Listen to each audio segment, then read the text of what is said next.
Hey guys, this is Red and Blue, the channel on YouTube for all things PSG, and today about more football as well.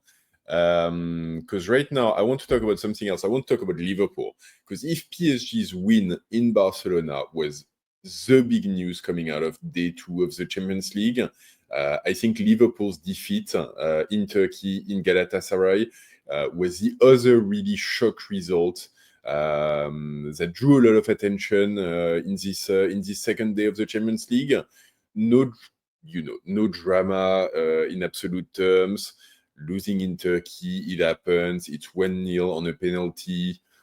I mean, obviously, it's not the result you'd expect from Liverpool, but it's also, it's not a battering or anything. And yeah, like Turkey is always a special atmosphere. It happens. But it comes at the back of a loss as well in the Premier League, the first one of the season, last weekend against Crystal Palace. And I think in general, it comes at the back of some doubts that seem to be lingering since the beginning of the season, of a Liverpool side that, might not be as dominant as it was last season, might not be as sharp as we've been used to. And so we're starting to have questions about Liverpool. Liverpool in crisis, I think that's still a big question mark. But I think it's worth talking about and worth kind of trying to unravel the different things. As a PSG fan, I will say, Liverpool is obviously, it's one of our big rivals in Europe. I think, the clash between us and them last year in the Champions League was basically the final before the final, as far as I'm concerned. They're definitely the team that created the most difficulties for us in our Champions League run, as far as I'm concerned.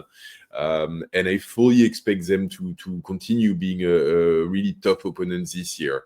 That said, they recruited a lot this summer. We talked about it. They spent 400 million plus, and they brought in Wirtz, and they brought in Isak, and they brought in Ekitike, and they brought in their left back and right back Frimpong. So a lot of movement coming in. Also, Luis Diaz coming out. But I think so far what we've seen is that some of the recruits aren't really quite living up to the hype. And it's might be for different reasons. So a player like Florian Wirtz, there's a lot of questions in terms of adapting to the Premier League versus Bundesliga that he was used to, but also in terms of his playing style and whether he's more of a positional player when Liverpool seems to be favoring fast transitions and fast attacks. For a player like Isak, there's doubts about his level of fitness because he didn't really have a preseason since he was on a strike with the Newcastle trying to get transferred. Ekitike has been doing well, but I think ultimately he's starting to show the limits of what he can do as well. And I think in defense, the left back has been doing well, but Frimpong is still question mark. He's been playing sometimes he's been playing, sometimes it's one of the Liverpool boys who's playing. Sometimes he's playing a bit further up, like he did against Galatasaray. So yeah, question marks. Not really all resolved. I think at this point, I will say it's not really it's not completely unexpected. I think when you recruit players, when you recruit big players, when you recruit so many players, because we're talking about potentially half of the starting 11. So it's a lot of changes. It takes time. It takes time for them to adapt to the league if they come from different countries, but also to the team, to their partner, to the coach and the playing style and so on. And I think Liverpool was so strong last season and even the seasons before with Klopp. Before, it's always been such a well-oiled machine. And I think that's something for us, as PSG fans under Luis Enrique, we can definitely relate to, which is if the collective, if the team is working as a unit, literally that's how you're going to get to the best results. And you can bring in stars, that's great. You can bring in world-class talents, that's great. But they do have to integrate within the organization, within the mold. They've got to understand how it works. And for us, we've seen it before as well. We've seen a player like Vara. It clicked pretty fast, but it still took a few months before he really found his stride. And right now, we're seeing a player like Zabarni is definitely ramping up. But I think the first couple of games, and it's easier for a central defender. It's like probably the easiest position to be in. But it took him a few games to really like start seeing and understanding the way Luis Enrique works. So no drama just yet. And I think like for a player like Florian Wirtz, where he knows there's lots of questions, people have to show a little bit of patience with him. I think, he's a young football player as well. Obviously, he's had a fantastic run in Germany, and he is a world-class talent. Like, that hasn't disappeared overnight.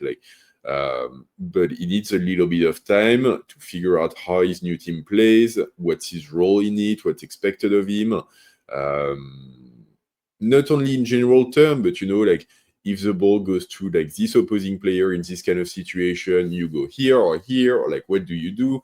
It's it's very, very precise. So it does take some time, and I think I was watching on some tactical analysis videos on YouTube. There's definitely examples of him, not making the right moves when it comes to a press in certain zones against certain players. And yeah, it's posing problems, which is fair, but it will take time. Still a talent, so need to give it a little time. The only caveat I would add on this, it's funny, but it's like, yeah, the one who's performing the best right now is Ekitike, and I think Ekitike, like, I mean, great that he's doing well, and like, but I don't know. Like, I don't really trust it, honestly. I feel like he might be like, I don't know. I think he's riding on a high. Great for him. I wonder if he'll like be able to maintain this form, especially now. Like when Isak comes in, typically Ekitike is the ones that get shifted to the left wing. So is he gonna be comfortable there? Is he gonna be like able to adapt to his role in such a position in terms of pressing, in terms of really like making the efforts and so on?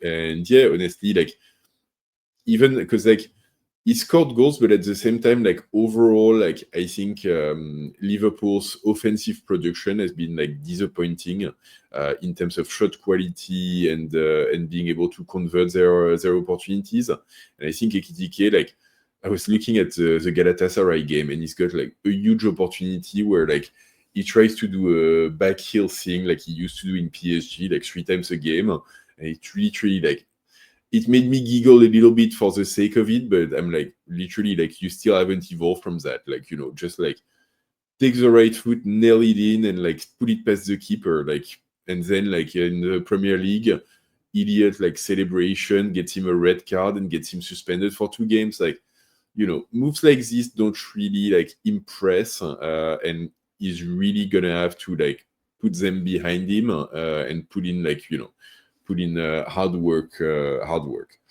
He's been doing great so far, so like I don't want to sound too harsh either. Anyway, second point is really like some underperforming players. The big one, I think, like the number one is Konaté, who seems to be having a really, really rough start of the season. Right now, he's running on like 1 major unforced error per game on average. Against Galatasaray, he's the one who's, creating the situation in which Alisson gets injured. So yeah, really, really not great. I don't know, like, is this contract discussions and contract negotiations? Is this like getting in his head? Liverpool also tried to recruit and didn't recruit in his position. Is it something that's stayed with him? But yeah, he seems to like not be on par with what he used to do, and I think like it even shows in terms of how he plays, which is really surprising because last season, oftentimes it'd be the defender between Van Dijk and Konaté, it'd be the one like moving forward to put pressure if the opposing forward tries to drop back. So he'll be the one following him and trying to keep the pressure on. Right now, he's just like leaning back at the same time, like Liverpool is playing a very high line, so like there's space in his back. So it's the positioning and aggressivity and decisiveness is very, very off. So hopefully it's just a mental thing and he can just get over it and go back to his top level. early in the season, obviously plenty of time, but yeah, it's not a good time. And he's not the only one as well, because like, you know, the midfield, honestly, like it's been difficult because they've got Mac Allister, who's on and off and out of fitness, and he's had injury troubles that he's got problem getting back from. As a result, like Szoboszlai has been, you know, playing every role in midfield from number 10 all the way to right back. So there's no consistency there. Gravenberch is trying to hold on the fort, but on his own, it's really difficult, and he's not playing as well in this context. There's Wirtz as well, who we've talked about. Salah is like okay, but not at his peak either. So all of a sudden, it's a lot of the team that's underperforming, or that's really like not at their absolute best. And so there needs to be kind of a reset, a little bit, I think, like a little bit more consistency in terms of the starting 11s and like the roles that players play, because I think right now there's a lot of players which are being shifted around and playing in different positions. A lot of players who aren't at full fitness, who are carrying injuries or did not have the full summer prep. And so yeah, so there needs to be a little bit of a reset so that everyone can find themselves on the same page. Work with the new recruits on integrating them and helping them like have more consistent, you know, combinations, partners, frameworks around them, and also like be able to carry some of the load while other players ramp up, adapt, and so on. It will come, but yeah, it's you know, things that's going on. And then the last one is like really a mentality question, and Jamie Carragher actually like, you know, put it very, very sharply on CBS. He talked about like, you know, Liverpool not playing like a big team right now. It's harsh, I think, pretty fair. Like he's not wrong, but yeah, like for me, I definitely see that there's not as much aggressivity, there's not as much physicality, there's not as much dominance, and all of this put together, it really makes it look like there's not as much hunger as there was last year, and that's really, really concerning. So we'll see if that goes on throughout the season.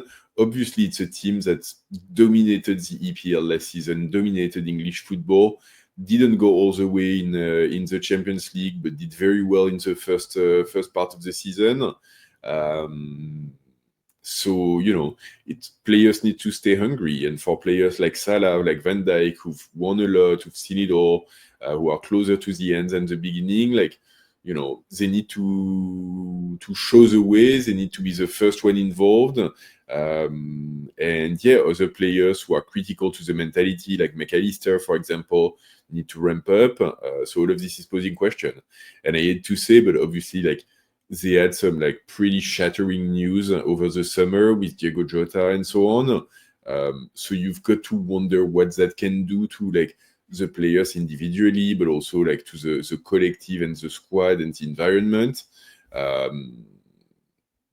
It's hard because it's impossible to know. I think everyone would react in their own way and with their own truth to it. I hope it's not a negative, but I also like, you know, wouldn't be surprised if for a lot of people it's still on their mind. It's still like something that they carry with them and that, you know, potentially has some sort of impact. But so anyway, like going back to the big question, Liverpool in crisis, I think it's early. There are like a lot of question marks, and that's what I wanted to show in this video. There's a lot of things for Arne Slot to fix. At the same time, they do have the framework and the benefit of experience and the players and the recruits to really continue challenging for the top. They only had one loss in the Premier League so far. They're still top of the table. They only had one loss in the Champions League. They're still like definitely in the running. So there's absolutely no drama left. But they're going to be playing Chelsea this weekend in Chelsea. And, you know, it's football. Things can go fast one way, things can go fast in the other. So they'll need to find their stride, and they'll need to start solving some of those problems. But definitely believe that they can. So we'll see. We'll keep an eye out on them. In the meantime, thanks so much for watching this video. Please drop a like if you enjoyed it. Let me know in the comment what you think. Like, did you see some of the Liverpool games? What's your perspective on what they're going through, and do you have anything to add on what I've been saying? And as always, like, please subscribe to the channel if you haven't yet. Hit the bell to get notified, and don't forget, like, even in Anfield, especially after last year, ici c'est pareil.